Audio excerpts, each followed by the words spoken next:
Bonjour madame le directeur. Bonjour et bienvenue. Merci beaucoup. Merci. Bonjour madame Ramatou. Bonjour. Comment vous allez? Bien. Je rappelle que vous êtes directeur de la vie associative au sein du MINIGEC. Également que vous êtes nouvellement promu à ce poste. Quel était votre statut bien avant? Oui, avant j'étais inspecteur assistant des programmes numéro 3 à l'inspection générale des programmes et méthodes d'enseignement et de formation. Et c'est depuis septembre 2021 que la hiérarchie a bien voulu me renouveler sa confiance en me nommant directeur de la vie associative. Alors on entend parler du Parlement jeunesse. Nous ne savons pas très bien de quoi il s'agit. Pouvez-vous nous en dire davantage? Merci de l'opportunité que vous nous offrez de parler du Parlement jeunesse. Ce qu'il faut savoir, c'est que le Parlement jeunesse a vu le jour pour la première fois au Québec en 1949 sous le nom Québec Older Boys Parliament. Et en fait, l'objectif, c'est de permettre aux jeunes de s'approprier le travail parlementaire. Et au Cameroun, l'implémentation du Parlement jeunesse commence en 2017 sous l'impulsion du réseau des parlementaires jeunesse, Espérance Jeunesse REJ, avec l'appui technique du ministère de la Jeunesse et de l'Éducation civique. Alors à chaque session correspond une thématique bien particulière et il faut dire que le choix des jeunes députés en dépend. Qu'est-ce qui justifie cette option? Oui, l'option en fait, étant donné que le Parlement jeunesse permet aux jeunes de s'approprier du travail des parlementaires jeunesse, c'est-à-dire que le Parlement jeunesse va également au-delà de cela. Il est question de permettre aux jeunes, c'est-à-dire que c'est un apprentissage en fait, et ça permet également de renforcer les capacités de ces jeunes. Alors le choix du thème, c'est quoi? On voudrait chaque année choisir un secteur d'activité. Et ces jeunes qui en fait contribuent à la participation au développement, on veut valoriser un secteur bien précis et en fait mettre la lumière sur les jeunes qui contribuent à la valorisation de ce secteur. Donc d'où le choix du thème chaque année. Et à titre de rappel, ce qu'on peut dire, c'est qu'en 2019, le thème portait sur l'agriculture. Et là, c'est des jeunes un peu qui exerçaient des domaines dans le domaine de l'agriculture qui ont été sélectionnés pour prendre part à ce Parlement jeunesse. En 2018, c'était l'économie numérique. En 2019, nous avons choisi comme thème l'entrepreneuriat de manière globale. Et en 2021, c'était le développement durable. Étant donné qu'en 2020, nous n'avons pas pu tenir cette activité. Et en 2022, nous sommes revenus sur le patriotisme économique. Il faut dire que les députés jeunes ont un mandat d'1 an. Alors, est-ce qu'en 1 an, les députés atteignent les objectifs escomptés? En fait, le Parlement jeunesse est un dispositif d'apprentissage. Il permet l'enrôlement des jeunes dans le processus de prise de décision. Ce qui fait que le mandat a été limité à 1 an pour permettre au maximum de jeunes de bénéficier de ce processus que nous trouvons éducatif. Alors, quelle a été la particularité du Parlement jeunesse de cette année? Le Parlement jeunesse de 2022 a tenu compte du contexte que nous connaissons tous, la crise sanitaire qui sévit dans notre pays et un contexte également économique ici marqué par l'élaboration. Nous avons élaboré la stratégie nationale de développement, la SND 30, dont en termes d'enjeux, en termes de défis, on a voulu valoriser un peu le Made in Cameroun, dont le patriotisme économique. Il était question ici de sélectionner des jeunes qui ont des activités qui contribuent ici au développement de notre pays. Également pour cela, on a privilégié les filles également. On a tenu compte du fait que les filles, et étant donné que c'est des jeunes également qui ont souffert de la crise sanitaire, nous avons voulu valoriser ce secteur. En dehors d'aborder l'écharpe, quel est le travail qui leur est assigné? En fait, les députés, quand ils arrivent, c'est-à-dire il faut commencer par là, quand ils arrivent ici pour la session, ils bénéficient d'abord d'un réarmement moral civique qui leur permet déjà de s'approprier de leur mandat. Donc après ce réarmement moral civique, Ils ont un peu des ateliers de renforcement de capacités qui leur permettent de pouvoir, une fois rentrés chez eux, implémenter un certain nombre d'actions. Et une fois qu'ils participent à la séance plénière où ils posent des questions aux membres du gouvernement, la fin, c'est qu'ils élaborent maintenant une feuille de route. Dans la feuille de route, maintenant, un certain nombre d'activités sont contenues. Nous avons des activités communes aux parlementaires, c'est-à-dire que des activités en lien avec nos missions relatives à l'éducation civique et au volontariat. Madame la directrice, je vous invite à suivre avec moi cet extrait choisi du discours de la présidente du Conseil national de la jeunesse s'adressant à ces nouveaux députés jeunes lors de la 56e édition de la fête de la jeunesse. C'était au Palais des Congrès. Chers députés jeunes, fini les épreuves de sélection. Fini les nuits passées dans l'attente des résultats de la sélection. Vous êtes désormais des députés jeunes. Félicitations, très chers honorables. L'heure est désormais à l'action, car vous avez juste un an pour convaincre et prouver que vous êtes dignes d'être des remplaçants dans quelques années des députés seniors actuels. Et oui, cela est possible, mais à une condition, d'être des modèles exemplaires et des artisans acharnés du travail, des ambassadeurs et des apôtres de la paix, du vivre ensemble harmonieux et de l'unicité de notre cher et beau pays, mais aussi des jeunes patriotes économiques, créatifs, innovants et résilients face aux challenges. Et pour ce faire, vous devriez être des jeunes assidus, toujours prêts à apprendre en toute humilité auprès de vos aînés et parents députés seniors. Car vous n'êtes ni leur adversaire politique, ni leurs ennemis. Dans un contexte de finalisation de la décentralisation, vous serez leurs bras séculiers, les relais entre les populations et eux, mieux. Vous devriez être des jeunes prêts à offrir qu'à recevoir. Et ce n'est qu'à ce prix que vous aurez la reconnaissance auprès de vos pairs jeunes. À ce titre, vous avez l'occasion d'avoir des témoignages, des échanges et partages d'expériences avec des députés seniors, des anciens députés jeunes, le président des appelés du service civique, les jeunes entrepreneurs, des success stories et moi-même.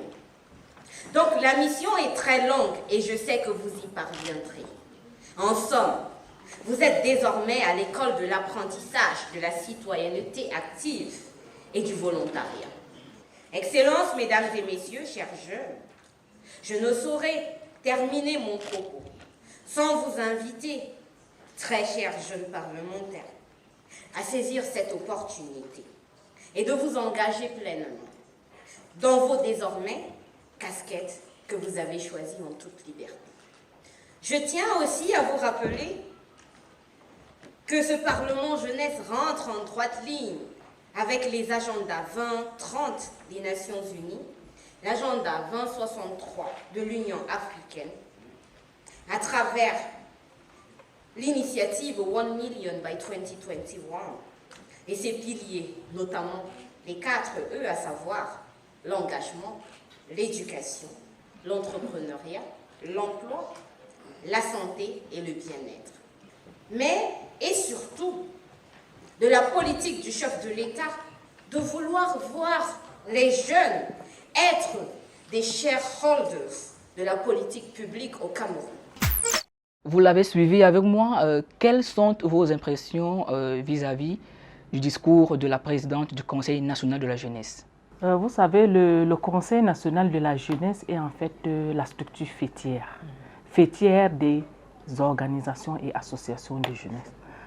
La présidente, dans son discours, en fait, a voulu un peu galvaniser cette jeunesse parce que beaucoup, quand ils arrivent, ils ne connaissent même pas leur mission. Ils ne savent même pas ce que c'est que le Parlement jeunesse.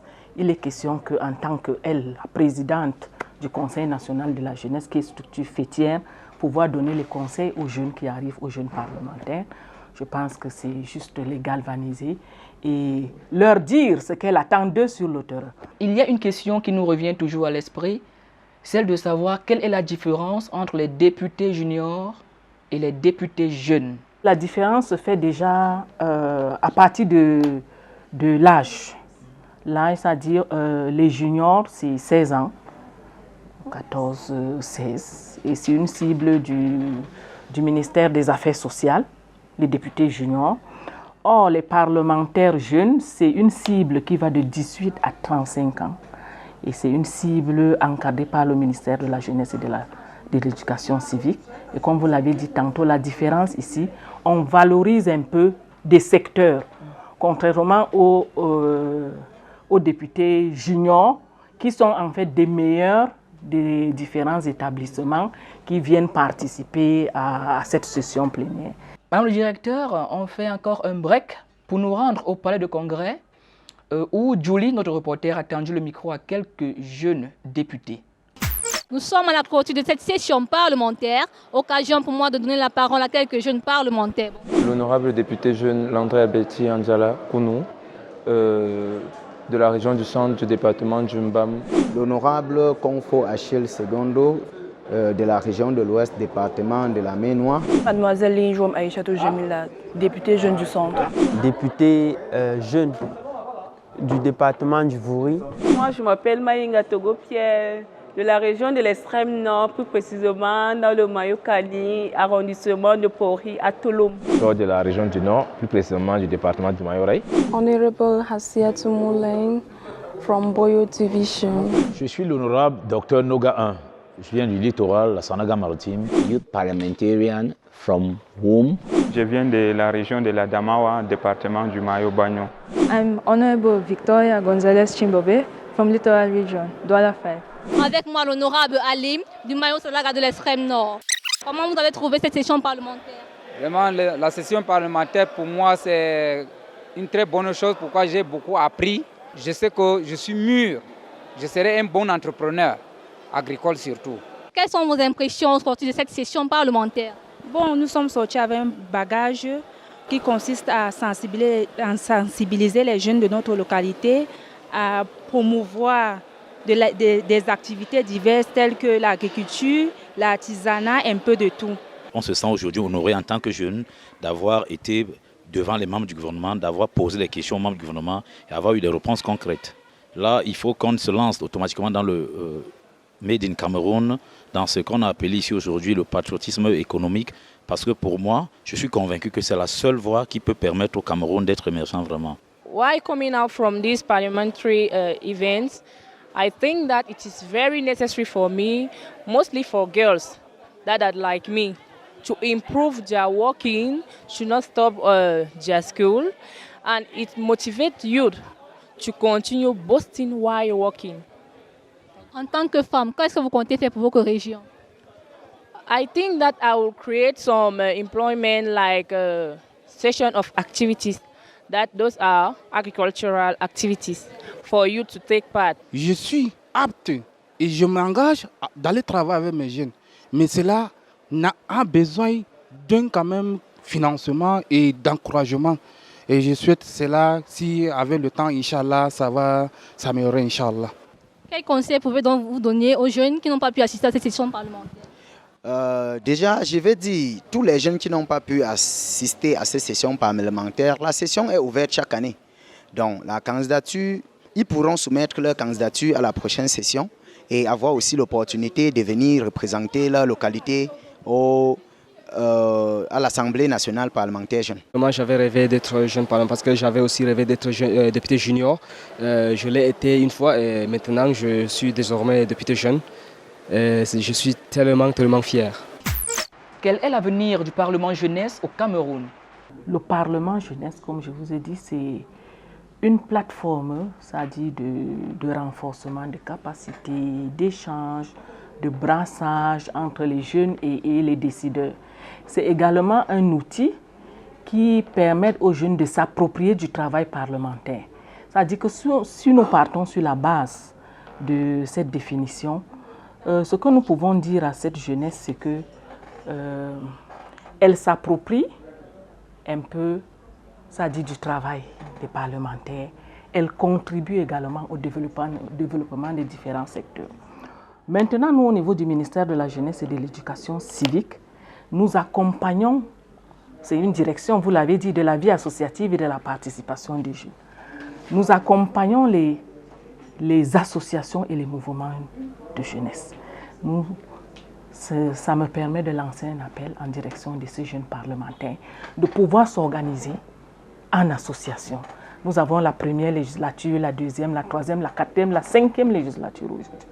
Ils peuvent s'organiser en association, qui va permettre facilement au ministère de la Jeunesse de pouvoir, puisque une fois qu'ils sont organisés en association, ils bénéficient de tout le dispositif d'accompagnement pour des secteurs bien précis.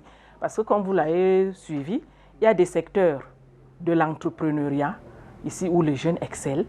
Mais maintenant, pour ceux qui sont dans le domaine de l'entrepreneuriat, ils peuvent déjà bénéficier du dispositif qui existe. Comment est-ce que le ministère de la Jeunesse et de l'Éducation civique accompagne les députés jeunes?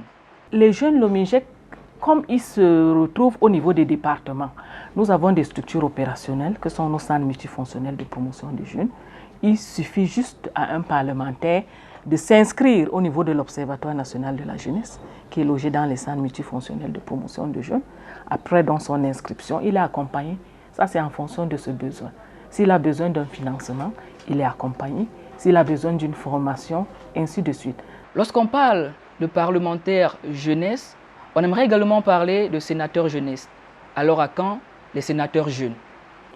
Merci, je pense que c'est pour bientôt parce que le ministre de la Jeunesse et de l'Éducation civique a été également saisi par le réseau des parlementaires en charge de la décentralisation.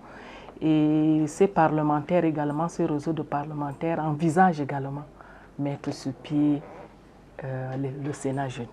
Comment est-ce que le ministère de la Jeunesse et de l'Éducation civique travaille avec le réseau parlementaire jeunesse? C'est en fait une collaboration qui date de 2017. Comme je vous ai dit, nous n'avons pas de soucis. L'idée, le Parlement jeunesse, c'est justement l'idée de ce réseau. Et ce que le ministère fait, ce que le ministère apporte son appui technique à l'organisation de cette activité et veille également à l'accompagnement, au suivi de ces parlementaires. Est-ce que le mandat d'un député jeune est renouvelable? Le mandat peut être renouvelable. C'est ouvert. Le mandat peut être renouvelable, mais je vous ai dit, la vision du réseau de parlementaires jeunesse, c'est de permettre au maximum de jeunes de bénéficier de ce processus éducatif. Donc, un jeune qui est là pour la 5e mandature, s'il revient pour la 6e, il va restreindre les places pour ses cadets. Pour finir, quel conseil donnez-vous à ces jeunes députés déjà sur le terrain? Le conseil que je peux leur donner, c'est qu'ils veillent à l'implémentation de la feuille de route que nous avons de commun accord élaboré et qu'ils puissent véritablement être des modèles sur le terrain et qu'ils puissent suivre les conseils des députés seniors, parce qu'en fait les députés seniors sont leurs parents et qu'ils s'impliquent dans des activités de jeunesse sur le terrain et qu'ils peuvent travailler en étroite collaboration avec nos responsables du terrain où ils peuvent bénéficier des conseils. Nous avons des délégués d'arrondissement, les chefs de centre multifonctionnels de promotion de jeunes qui peuvent également se rapprocher de nos responsables du terrain en cas de difficulté pour leur accompagnement au quotidien. Merci Madame Aramatou pour le temps à nous accorder afin d'éclairer et d'éduquer la jeunesse et également de les informer sur les priorités de leur avenir. Merci, c'est moi qui vous remercie et je remercie toute l'équipe de Télé Jeunes pour cette attention particulière en direction du ministère de la Jeunesse et de l'Éducation civique. Merci beaucoup.